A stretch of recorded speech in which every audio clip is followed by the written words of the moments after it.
faut d'abord rappeler que c'est une orientation très forte de l'OMS, mais également de l'Union africaine, et que ça rentre en droite ligne du plan stratégique national de lutte contre les MTN, avec vraiment une ambition du Sénégal d'accélérer les efforts en vue d'être au rendez-vous de l'élimination et du contrôle en 2030. Alors c'est pourquoi nous sommes là ce matin avec tous les acteurs pour mettre en place ce cadre donc, de coalition des OSC et des journalistes qui, en tout cas en droite ligne, avec le comité national multisectoriel qui a été mis en place, en tout cas vont permettre de mieux impulser cette dynamique communautaire qui est en place pour pouvoir permettre au Sénégal d'être au rendez-vous de 2030.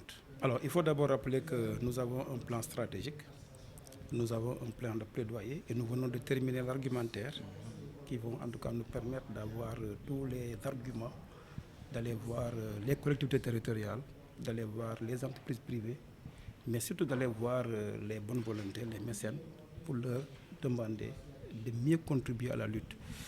Parce que ce que nous voulons en réalité, c'est une lutte qui est résiliente, qui est durable et qui est pérenne. Et pour cela, vraiment, nous avons besoin de la contribution de tout le monde, de tous les acteurs, parce que le Sénégal a l'ambition, encore une fois, vraiment d'être au rendez-vous de 2030. Alors, le ministère de la Santé, quand même, vraiment a fait beaucoup d'efforts dans le cadre du budget qui est passé, en tout cas d'année en année, qui augmente.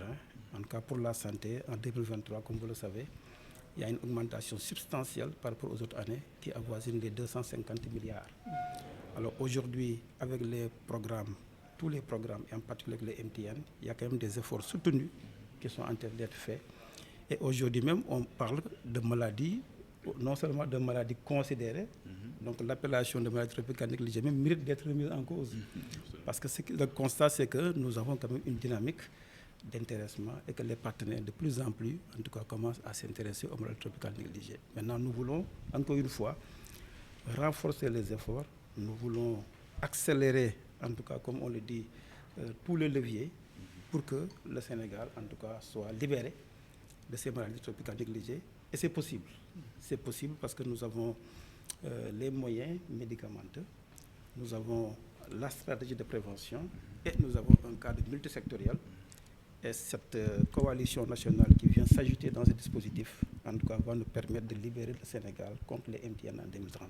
Alors, comme l'a bien dit le ministère, la lutte contre les MTN aujourd'hui, c'est une lutte qui est multisectorielle, mais qui est également aussi intrasectorielle. D'où aujourd'hui l'importance de convier la société civile, les médias, autour d'une coalition pour mobiliser les fonds, mais aussi informer sur les MTN pour une élimination durable et efficace des MTN. Effectivement, aujourd'hui, nous avons besoin de la société civile et des médias pour pouvoir aujourd'hui informer davantage sur les MTN, mais également engager les parties prenantes. Vous savez, aujourd'hui, les MTN sont financés aujourd'hui à autour de 0,68% au niveau mondial et on a besoin aujourd'hui d'avoir un financement plus accru au niveau des bailleurs, mais également de la société civile, mais également du secteur privé pour encore engager des financements pour mettre fin au MTN.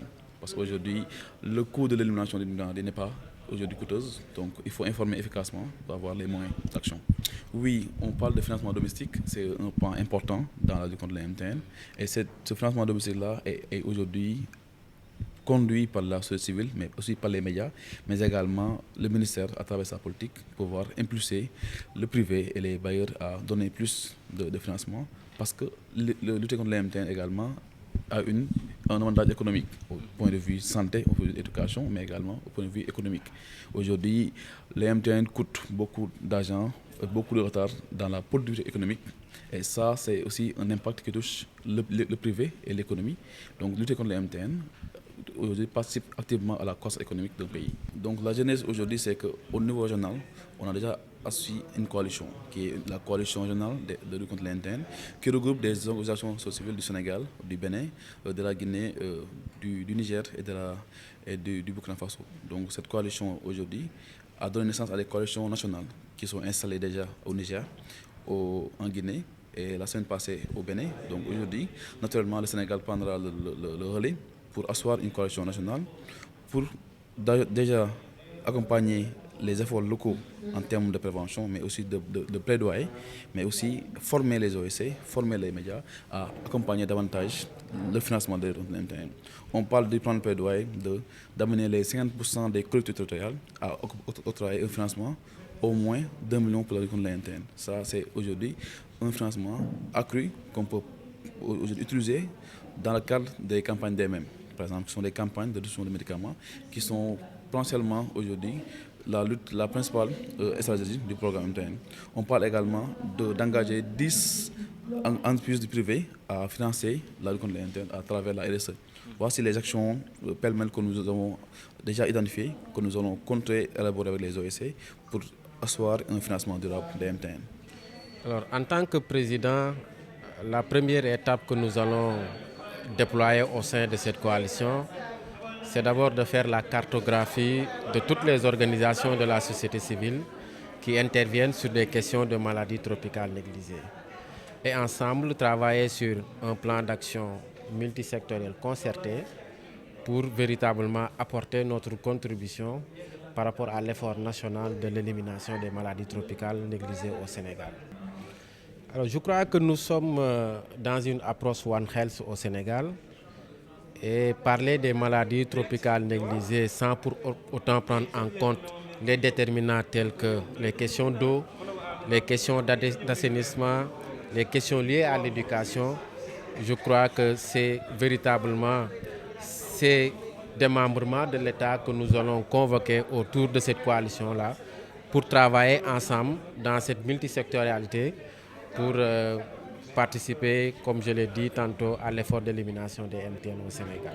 Alors, la coalition dispose à présent d'un partenaire déjà disponible à accompagner la planification opérationnelle des activités, mais il nous reviendra en tant qu'entité autonome de développer une stratégie de mobilisation de ressources auprès de d'autres donateurs ou partenaires de développement pour soutenir davantage les activités de la coalition.